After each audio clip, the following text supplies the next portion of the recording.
In the waning days of the Third Age, when the shadows of Mordor had been lifted and peace seemed to settle upon Middle-earth like morning dew, there came a darkness from the depths that none had foreseen. Lord Elrond, master of Rivendell, sat in his study as autumn winds carried whispers of trouble from the eastern borders of his realm. The messenger who arrived bore the mark of Thranduil's court, yet his face was pale with terror that no mere orc raid could inspire. "My lord," gasped Legolas, son of the Elven King, as he knelt before Elrond's chair. "The very earth trembles in Mirkwood.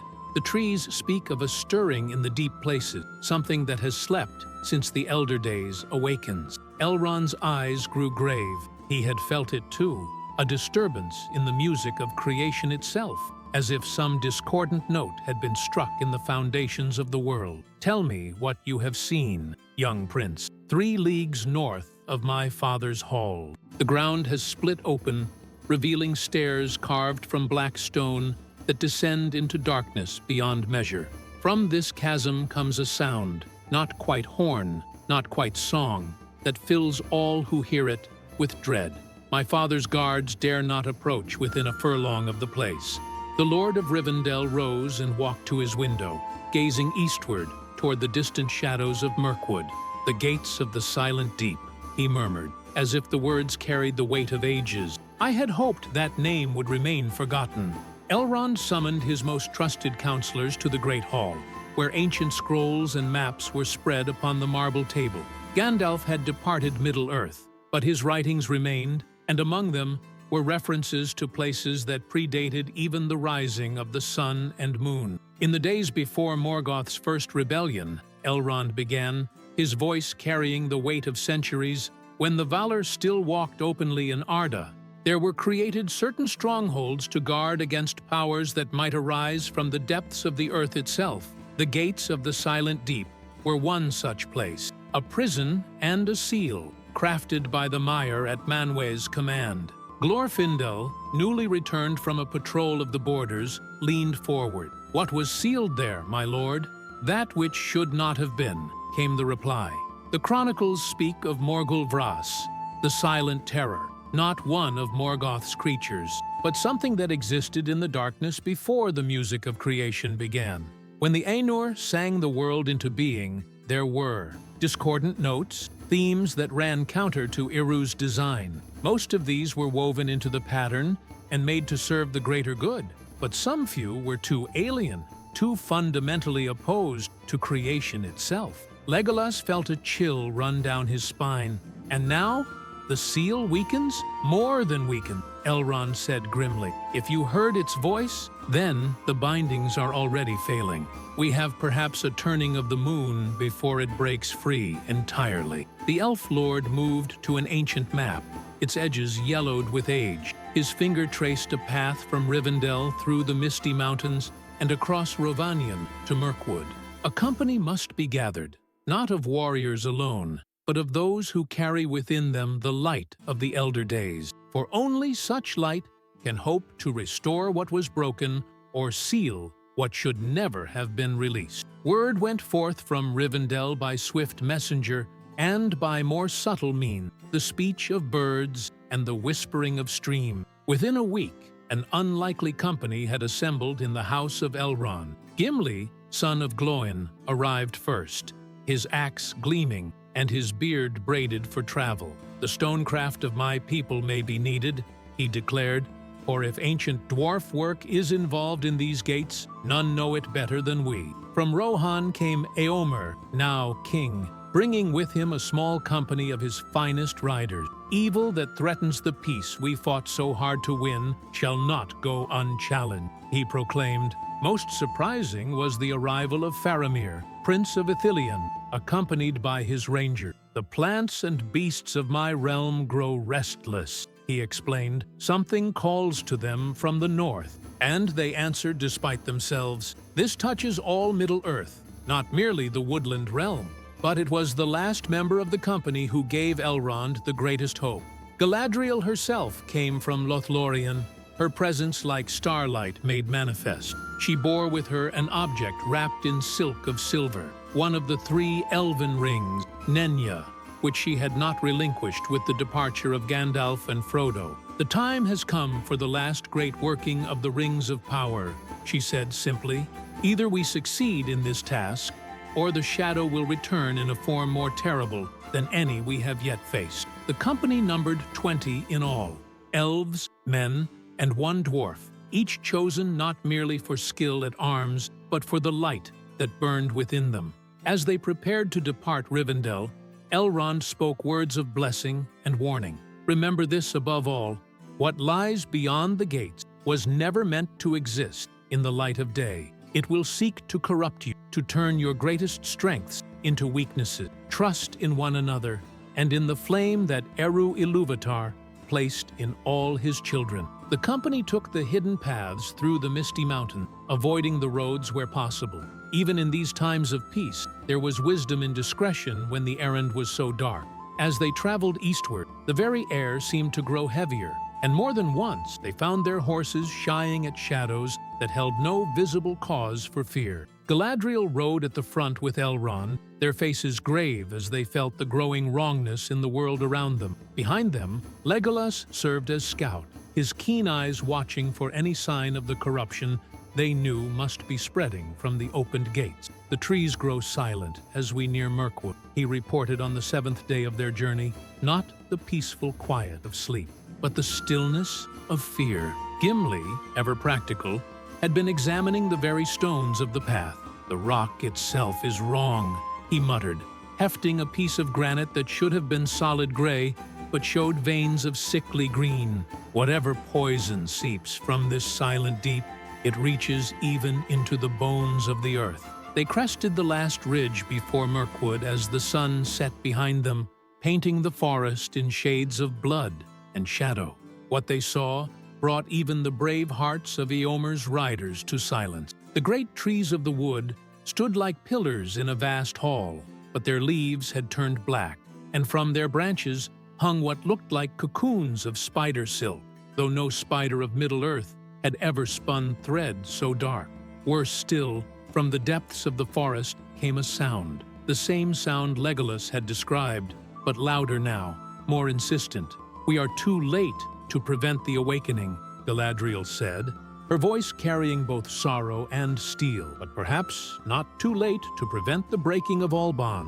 As if summoned by her words, shapes began to move among the blackened trees, not orcs or wolves, but things that had once been deer and birds and squirrels, transformed into something that belonged neither to life nor death. "The corruption spreads," Faramir observed, his hand moving to his sword. "Every living thing that hears that call is slowly changed." "Then we must reach the gates swiftly," Elrond decided, "before the transformation becomes irreversible." The company entered Mirkwood as dawn broke, though little light penetrated the blackened canopy. Legolas led them along paths he had known since childhood, but even his woodland skill was tested by the changes wrought in his homeland. "The very paths shift," he murmured to Gimli, who walked beside him with axe ready. What was straight now curves. What led to clearings now ends in walls of thorn. The cocoons they had seen from afar proved even more disturbing up close. Within each silken prison, shapes moved restlessly, animals caught in some state between life and the void, neither fully transformed nor permitted to die. Their eyes, visible through the translucent silk, held an intelligence that was not their own. Eomer's horse reared as they passed beneath one such cluster, and the king fought to keep his seat. "Even the steeds feel it," he said grimly. "We should go afoot from here." They had traveled perhaps 5 leagues into the wood when the first attack came. It was not the corrupted animals they had expected, but something far worse. Men, or what had once been men, wearing the colors of Thranduil's guard. Their eyes held the same alien intelligence as the trapped beast, and they moved with purpose that was not their own. "Do not kill them, if it can be avoided," Galadriel commanded as the first of the transformed guards rushed toward them. She raised her hand, and light blazed forth from Nenya, causing the attackers to stumble and cry out in voices that were no longer entirely human. But the light also revealed the true horror of their situation. The transformed guards numbered in the hundred, surrounding them on all sides. Each bore wounds that should have been mortal, yet they moved as if unharmed. Worse still, as the light of the ring touched them, their forms began to shift and change, becoming something that belonged to no earthly realm. The light hastens their transformation, Faramir cried, even as he fought back to back with Legolas. It does not heal but reveals what they are becoming. Galadriel's face grew pale as understanding dawned. This is not corruption as we know it, she whispered. It is replacement. Whatever lies beyond the gates is not changing these creatures. It is wearing them like garments, using their forms to walk in our world. The sound from the deep places grew louder, more triumphant, as if it sensed their realization and their fear. Fighting their way through increasingly hostile terrain, the company at last reached the great caverns that housed Thranduil's realm. But the doors stood open, unguarded, and no light burned in the windows carved into the hillside. "Father," Legolas whispered, his voice breaking as they entered the silent halls. They found the Elven King in his great chamber, seated upon his throne as if holding court, but his eyes stared sightlessly ahead, and his hands gripped the arms of his seat with such force that the ancient wood had cracked. Around him stood his courtiers and guards in similar poses, frozen like statues, but still breathing, still alive in some fashion. Galadriel approached the throne cautiously, extending her perception to touch the mind of the ancient king. What she found there caused her to recoil in horror. "They live," she said, her voice hollow with shock. "But their minds are held in chains of silence. They see and hear all that transpires, but cannot move, cannot speak, cannot even die. Something holds them thus, studying them, learning from them." As if triggered by her words, Thranduil's lips moved, though no sound emerged. His eyes, still aware despite their seeming vacancy, turned toward his son with an expression of infinite anguish. Legolas drew his bow. An arrow knocked and aimed at his father's heart. "It would be mercy," he said, tears streaming down his face. "No," Elrond commanded gently but firmly. "What holds them may yet be undone, but if we slay them now, we doom them to a fate worse than this temporary torment." Gimli had been examining the walls and floor of the great chamber. "Look here," he called, pointing to symbols carved into the stone. Not elvish runes, but something older, cruder, that seemed to hurt the eyes to look upon. "These marks are fresh, cut within the last few days. Whatever holds your father prisoner has been here, in this very room." The symbols formed a pattern that spiraled inward toward the center of the chamber, where the throne sat. But the pattern was incomplete. Several of the outer rings remained uncarved. "It's a binding," Galadriel realized, "not to hold something in, but to hold something out. Your father and his people, they have been making themselves into a living barrier, using their own life force to slow whatever seeks to break through." The sound from the gates grew louder still, and dust began to fall from the ceiling of the chamber. Somewhere in the deep places, something was testing the boundaries of its prison with increasing violence. "How long can they hold?" Éomer asked. Elrond studied the incomplete pattern with growing alarm. "Not long, perhaps hours, no more. We must reach the gates before their sacrifice is spent." North of Thranduil's halls, where Legolas had first discovered the opening, the crack in the earth had widened into a chasm 30 feet across. The stairs that descended into its depths were now clearly visible. Black stone carved with symbols that seemed to writhe and shift when viewed directly. "Khazad-dûm had nothing to compare with this," Gimli muttered, peering into the darkness. "These stairs are older than the mountains themselves, yet they show no sign of wear. What manner of stone is this?" Galadriel knelt and placed her hand upon the topmost step. "Not stone at all," she said quietly. "This is crystallized time itself, moments stolen from the music of creation and given solid form. To walk these stairs is to step outside the normal flow of time." The implications were staggering. As they began their descent, Each member of the company felt the change. Not just the expected chill and darkness of going underground, but a fundamental alteration in their perception of reality. Sounds took longer to reach their ears. Movements felt both sluggish and too swift, and the very air seemed to resist their passage. "Stay close," Elrond warned, his voice echoing strangely in the unnatural acoustics of the stairway. "Time flows differently here. It would be easy to become lost, not in space, but in when." They descended for what felt like hours, but may have been days or moments. The walls of the stairway were carved with scenes that told a story: the creation of the world, the coming of the Valar, the first rising of the sun and moon. But interspersed with these familiar images were others that showed events that had never happened, might happen, or existed only in the spaces between moments. Faramir pointed to one such carving, which depicted a great city of spires reaching toward the sky, but populated by beings that were neither elf, nor man, nor dwarf. "What is this place? I have read no account of such a realm." "Because it was never built," Galadriel answered, her voice distant with memory. "These are the images of what Morgul Vras showed to Eru Ilúvatar when the music was sung. Alternative theme, different possibilities for creation. This is what it offered, instead of the world we know." The deeper they went, the more alien the carvings became, until they showed realities so foreign that the eye could barely process them.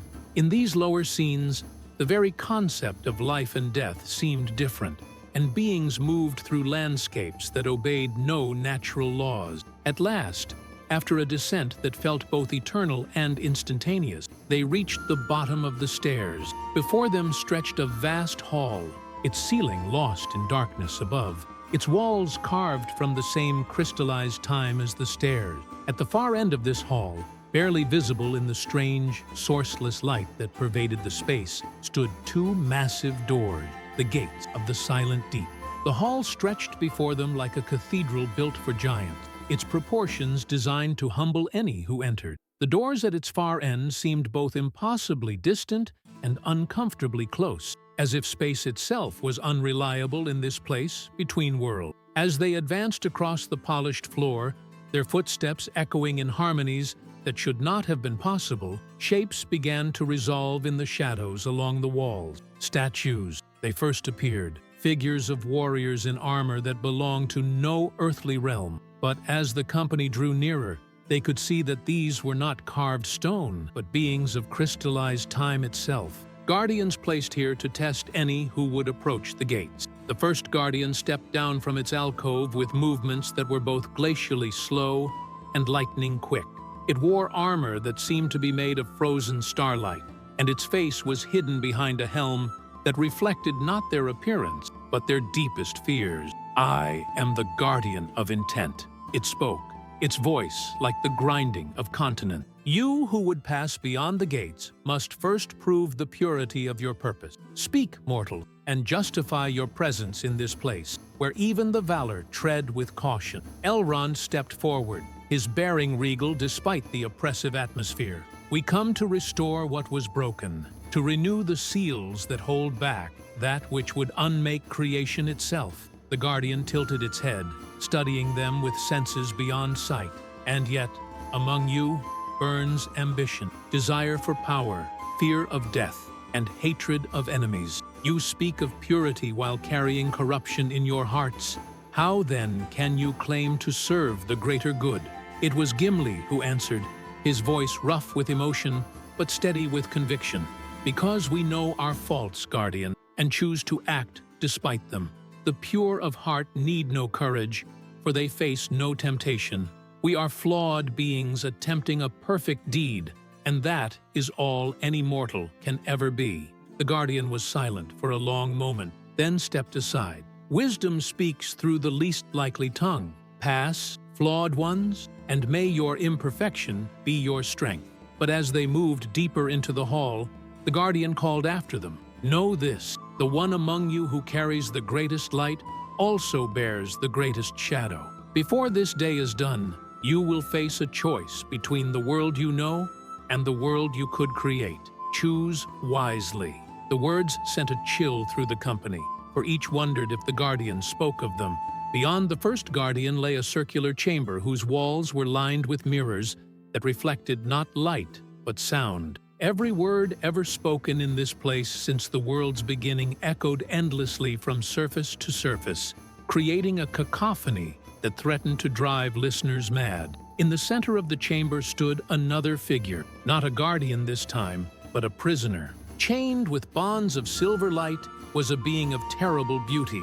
Its face, that of an elf, but its eyes holding depths that belonged to no earthly realm. "Ah!" it spoke, and its voice cut through the chaos of echoes like a blade through silk. "Visitors, at last. I have waited so long for someone to speak with. Do you know how long I have stood here, listening to the same conversations, repeated endlessly? The Valor speak much, but say little, and the Mire are even worse. All duty and no philosophy." Galadriel approached cautiously, her hand on Nenya. "What are you, Shade?" The prisoner laughed, a sound like silver bells in a storm. "Shade? Oh, my lady of the Golden Wood, I am far more substantial than that. I am Nimrothus, once of the household of Manwë, cast down and chained here not for evil done, but for questions asked. I dared to wonder if Eru Ilúvatar's plan was truly perfect, if perhaps there were alternatives worth exploring. The corruption spreads even here," Faramir murmured, his hand on his sword. "Corruption?" Nimrothus's eyes flashed. "Or clarity? Tell me, mortal, are you truly content with a world of war and suffering, of death and decay? Beyond those doors lies a different possibility, a realm where such things need not exist." Legolas, remembering his father's frozen form, spoke with quiet fury. "At what price? We have seen what your different possibility does to those it touches." "Growing pain," Nimrothus said dismissively. "The transformation is difficult, yes, but what birth is not? When Morgul Vras breaks free, and it will, very soon, it will remake this flawed creation into something worthy of existing, and erase everything we hold dear in the process." Elrond said grimly, "You speak of transformation, but we have seen what you truly offer. Replacement of life with something that wears life's form, but lacks its essence." The chained being's expression grew sad. "You cling to imperfection because it is familiar. But consider, in the new creation, there would be no more parting, no more loss. Those you love would never die, never suffer, never know sorrow." For a moment, the offer hung in the air like a tangible thing. Each member of the company thought of those they had lost, friends fallen in battle, lovers claimed by age, children who would never be born. The temptation was almost overwhelming. It was Gimli who broke the spell. "Aye, and no more joy either, I'd wager. No more laughter or surprise or wonder. You offer us a painting of life, beautiful but still. I'll take the messy reality. Thank you." Nimrothus's face twisted with rage. "Then you will have neither. The seals fail, the gates weaken, and soon your precious imperfect world will be swept away regardless of your choice." But even as he spoke, the echoes in the chamber began to change, carrying a new sound, the rhythmic pounding that came from beyond the gates, growing stronger with each beat. "Too late," Nimrothus whispered, and his chains began to crack. Racing through passages that grew ever stranger as they approached their destination, the company finally emerged into the vast chamber that housed the gates of the Silent Deep. What they found there defied all their expectations and filled them with a horror deeper than any they had yet faced. The gates themselves were not doors at all, but massive crystalline barriers that pulsed with inner light. Not the clean radiance of the Silmarils, but something that hurt the soul to perceive. Beyond the crystal, shapes moved in a space that existed sideways to reality. Beings that belonged to no earthly realm, pressing against the barrier with increasing desperation. But it was not the gates that held their attention, nor even the alien forms beyond them. It was what stood before the barriers, tending them like a gardener tends flowers. Gandalf the Grey, or something wearing his form, looked up from his work with tools of silver light. His eyes held the same alien intelligence they had seen in the transformed guards, and his smile was gentle and terrible. "My friends," he said in the beloved voice, "you have arrived just in time. The great work is nearly complete, and the flawed creation will soon give way to something worthy of existence." Galadriel stepped back in shock, her hand tightening on Nenya. But you sailed west. You departed Middle-earth with Frodo and the other ring-bearers." "Did I?" the thing that wore Gandalf's face asked with mock curiosity. "Or did I tell you I was departing, then remain behind to ensure that the transition proceeded smoothly? You see, my dear Galadriel, I have been the servant of Morgul Vras since before the breaking of Thangorodrim. Everything, the War of the Ring, the destruction of Sauron, even the gathering of this company, all has been according to its design. The revelation hit them like a physical blow. If Gandalf had been corrupted from the beginning, if everything they thought they knew was a lie, the One Ring, Elrond whispered in horror, you guided Frodo to destroy it, not to save Middle-earth, but to remove the last barrier to Morgul Vras's influence. Precisely, the false Gandalf exclaimed with delight. Sauron's power was chaotic, uncontrolled. It had to be eliminated before the true reshaping could begin. Now, with all the rings of power save one accounted for, his gaze fixed on Nenya with hungry anticipation. But Legolas, his keen elven sight piercing the illusion, suddenly laughed. A sound like silver bells in the darkness. "You speak truth, mixed with lie, shadow. You wear Gandalf's face, but you are not him. And if you were truly his master since the beginning, why do you need to take Nenya by force? Surely the wise would have given it willingly to their guide and teacher." The false Gandalf's expression flickered for just a moment, revealing something vast and alien beneath the familiar feature. "Clever, Prince, but clever enough, I wonder?" The real truth came to Galadriel in a flash of understanding that left her reeling. She had touched the mind of Morgul Vras through Nenya, felt its alien thoughts, and in that contact had learned something that changed everything. "It's not breaking out," she said, in a voice filled with wonder and terror. "It's already out. It has been out since the world began. The gates of the Silent Deep were never meant to keep it imprisoned. They were meant to keep it from going home." The chamber fell silent, except for the pulsing of the crystalline barriers and the sound of hearts beating too fast with fear and revelation. Galadriel's words hung in the air like a death sentence, and even the false Gandalf seemed momentarily taken aback by her understanding. "Explain," Elrond commanded, his voice tight with control. Galadriel moved closer to the gates, her perception expanded by Nenya's power. "The music of creation. We have always been told it was perfect, that Melkor's discord was woven into a greater harmony. But what if that was not quite true? What if some themes were not woven in, but cast out?" She gestured to the pulsing barrier. "These gates do not seal something in our world away from us. They seal our world away from something else, another reality, another possible creation where different rules apply. Morgul Vras is not an invader, but an exile, and everything it has done has been trying to return home." The false Gandalf's disguise began to slip, revealing glimpses of something that belonged to no earthly realm. Clever indeed, but understanding changes nothing. The barriers weaken, the exile ends, and two realities will merge into one. Your world will be improved. "At the cost of everything we are," Faramir said grimly. "Evolution requires sacrifice," the thing replied. "Butterflies do not mourn for their caterpillar selves." But Gimli had been studying the crystalline barriers with a craftsman's eye. "These are not decaying," he announced suddenly. "They're being carefully dismantled. Someone with great skill is taking them apart piece by piece." "The missing Istari," Elrond realized with growing horror. "Radagast and the Blue Wizards. We thought they had failed in their missions or fallen to corruption, but they were converted. They have been working for millennia to open these gates not from within, but from without." Legolas knocked an arrow, aiming it at the false Gandalf's heart.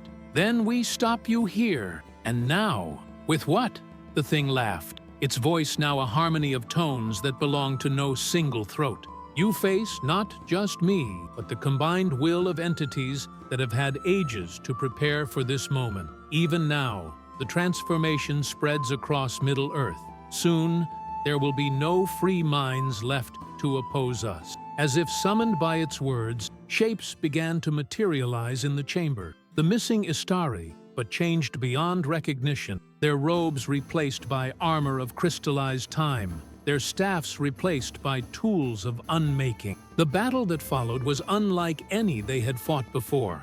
Their enemies moved not just through space, but through time itself, striking from moments that had not yet occurred, defending against attacks that belonged to the past. Reality bent and twisted around the combatant, and more than once, the company found themselves fighting echoes of themselves from possible futures. But in the chaos of temporal warfare, Galadriel made a discovery that changed everything. The false Gandalf was not the true Morgulvras. It was merely another puppet, like the corrupted guards and the missing Istari. The real intelligence behind the conspiracy was something else entirely, something that had been hiding in plain sight. "The Palantir," she whispered, remembering the seeing stones that had survived from ancient times. They were never just tools of communication. They were fragments of its consciousness, scattered across Middle-earth to prepare for this day. And in that moment of realization, she understood what had to be done and the terrible price that would be required to do it. The battle raged across multiple timelines as Galadriel fought her way toward the crystalline barriers, Nenya blazing with light that made reality itself shimmer and bend. Behind her, the rest of the company held off the corrupted Istari, their weapons clashing against foes that existed in several moments simultaneously. But even as she reached the gates, Galadriel hesitated. Through her ring, she could feel the truth of what lay beyond. Not a realm of horror and domination, but something genuinely beautiful. The exile called Morgulvras had not lied about its nature. In its reality, there was no death, no parting, no suffering. Love lasted forever, beauty never faded, and every moment held the possibility of joy. "You see now," the false Gandalf said, abandoning his disguise entirely to reveal a being of terrible beauty. "We offer not conquest, but transcendent. Your greatest fear is not that we will destroy what you love, but that you might come to love what we offer more." And it was true. Through Nenya, Galadriel could see the transformed versions of her friends. Elrond young and joyful as he had been in the elder days. Legolas reunited with his father in a realm where duty and honor were replaced by wonder and delight. She saw herself as she could be. Not the Lady of Lothlorien worn down by ages of watching and waiting, but someone free to live and love without the weight of guardianship. "The choice is yours, Lady of Light," Morgulvras whispered through its servant. "Hold fast to a world of endings, or open the way to eternity."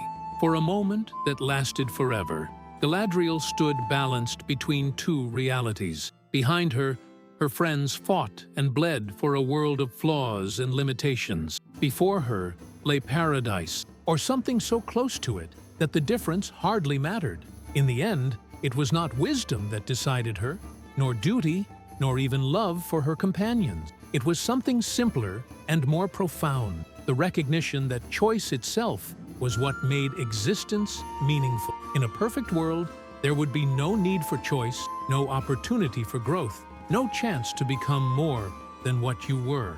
"I choose the hard way," she said quietly, and placed both hands upon the central crystal of the gates. Nenya's power flowed into the barriers, not to destroy them, but to transform them. Instead of keeping two realities apart, she made them into a mirror, showing each realm what it truly was. The exiled consciousness saw its paradise for what it had become, a prison of perfection where nothing could grow or change. And Middle-earth saw itself as it could be, not perfect, but perfectible. The false Gandalf screamed as the connection to its master was severed, and the crystalline forms of the corrupted Istari crumbled to dust. Across Middle-earth, the transformation reversed itself, frozen minds awakening, corrupted creatures returning to their natural forms. But the cost was terrible. Nenya, the Ring of Water, and one of the mightiest artifacts ever created dissolved into starlight and memory. And with it went much of the magic that had sustained the elves in Middle-earth. "The age of wonder ends," Galadriel said, as her companions gathered around her, their faces showing both victory and loss. "But the age of possibility begins." Above them, the first light of dawn filtered down through the crystal chamber, carrying with it the promise of a world where every choice mattered. Every moment was precious because it could not last forever, and every ending was also a beginning. In the distance, the sound of hammers rang out as the dwarves began their work to seal the gates permanently, not to prevent escape, but to prevent the temptation of easy answers to life's difficult questions. For they had learned the greatest lesson of all, that imperfection shared was better than perfection alone. The gates of the silent deep would remain closed, not by force, but by choice. A reminder that sometimes the greatest courage is in accepting the world as it is while working to make it better. One choice, one moment, one imperfect life at a time. And in the halls of the Elven King, Thranduil opened his eyes and smiled for the first time in days, knowing that his son and his world were free. Epilogue: the years that followed. 5 years after the closing of the gates, the autumn wind carried the scent of wood smoke and dying leaves through the forests of Mirkwood. No longer the poisoned realm it had become during those dark days, but a woodland reborn. Thranduil walked the paths of his domain with steps lighter than they had been in centuries, his eyes bright with the simple joy of movement freely chosen. The transformation had not been without cost. Many of the great trees bore scars where the alien cocoons had hung, and certain clearings remained empty, as if the forest itself remembered what had transpired there. But life had returned with a vengeance. Birds sang in branches that had known only silence. Deer grazed in meadows where shadow creatures had once prowled, and the very air thrummed with the music of growing things. "Father!" Legolas called, emerging from a grove of silver birches. "The emissary from Rivendell has arrived." The messenger bore news from across Middle-earth, tales of how the world had changed since the gates were sealed. In Dale, King Brand reported that the mountain streams ran clearer than they had in living memory, as if some deep poison had been drawn out of the earth itself. From Rohan came word that horses born since that day seemed swifter and more intelligent, as though some barrier to their natural development had been removed. But it was the news from the Grey Haven that brought the deepest mixture of joy and sorrow. The ships that had once carried the ring-bearers into the west had returned, bearing passengers the world had thought lost forever. Gandalf the White stood once more upon Middle-earth's shores, his face grave with knowledge, but his eyes bright with purpose, renewed. "The deception ran deeper than we knew," the wizard's message explained. The true Gandalf had indeed sailed west, but was held in stasis while his form was worn by another. The Valar themselves were deceived, believing the corruption was part of some greater plan. Only when Lady Galadriel severed the connection did the truth become clear. With Gandalf's return came others. Radagast the Brown, no longer the absent-minded wanderer he had seemed, but revealed as one who had fought a secret war against the corruption for centuries. His apparent madness had been a shield, protecting his true purpose from alien eyes that watched from within the Seeing Stone. The Blue Wizards, too, had returned from the east, bearing tales of battles fought in lands whose names were known only in the oldest songs. They spoke of cities that had flickered between realities, of peoples who had chosen the hard path of mortality over the easy promise of eternal stasis. 10 years after the closing of the gates, Elrond stood in his study, much as he had on that autumn day when Legolas first brought word of the stirring in the deep places. But now, the ancient maps spread upon his table showed not dangers, but possibilities. Trade routes reopened, alliances renewed, the slow but steady healing of a wounded world. The Elf Lord had aged,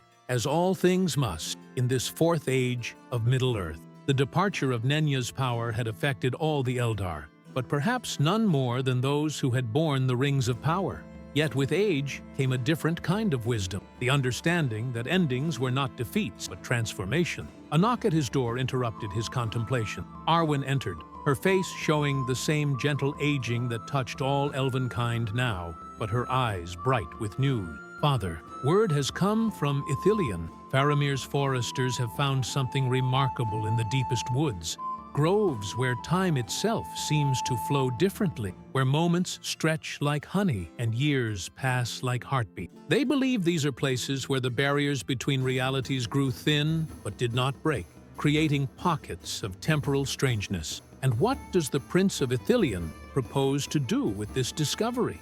Arwen smiled. "What he has always done: study, understand, and protect. He speaks of establishing a new order of rangers, not to guard against enemies of the flesh, but to watch over the boundaries of possibility itself." This was the world they had chosen, not one of easy answer, but of endless question. Each discovery bringing new wonders and new responsibilities. The corruption had been cleansed, but the knowledge it had brought remained. Magic still existed in Middle-earth, but it was magic earned through understanding rather than inherited through blood, or bound within artifacts. 20 years after the closing of the gates, in the halls of Erebor, Gimli set down his hammer and wiped the sweat from his brow.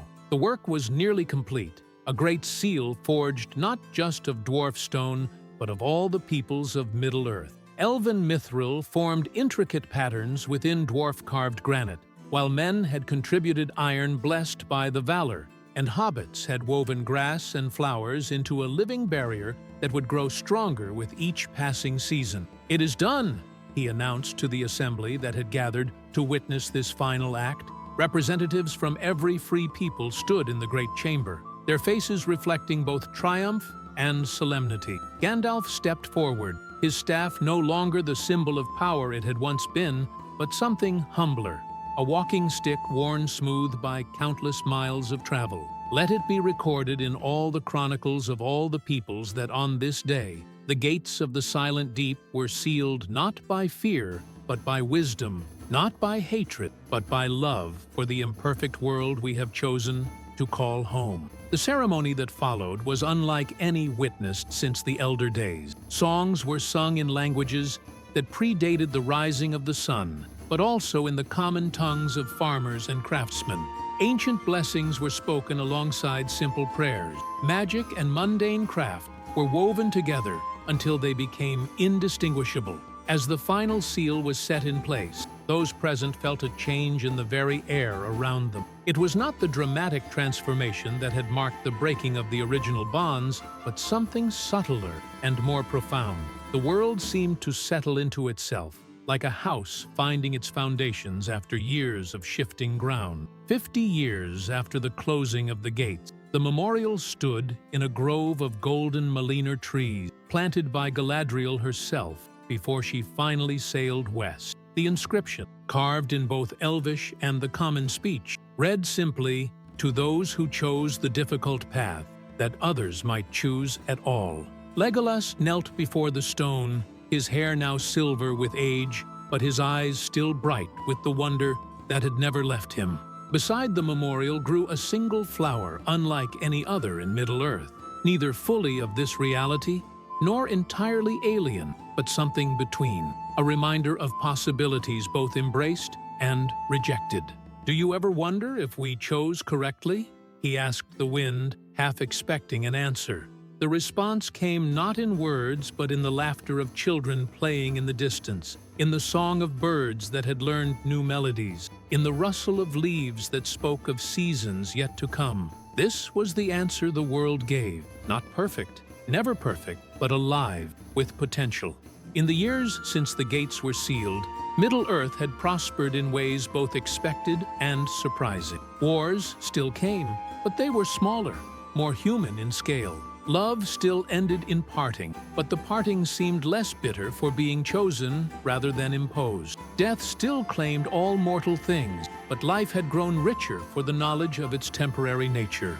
The great terror of Morgulvras had passed into legend, but its lesson remained. in taverns and royal halls, in elf halls and hobbit holes. The story was told of the choice between perfect stasis and imperfect growth. And always the moral was the same, that the greatest courage is not in fighting monsters, but in choosing to remain human in the face of transcendence. And in the deepest places of the earth, behind seals that would endure as long as the world itself, something that had once been terrible and alien learned patience, for it had seen, in those final moments before the barriers closed, what its exile had cost. Not just a realm to call home, the possibility of growth, of change, of becoming something more than it had been. The gates of the silent deep stood closed, guardian of a peace earned not through victory, but through wisdom, protector of a world that had chosen the beautiful uncertainty of life over the cold comfort of perfection.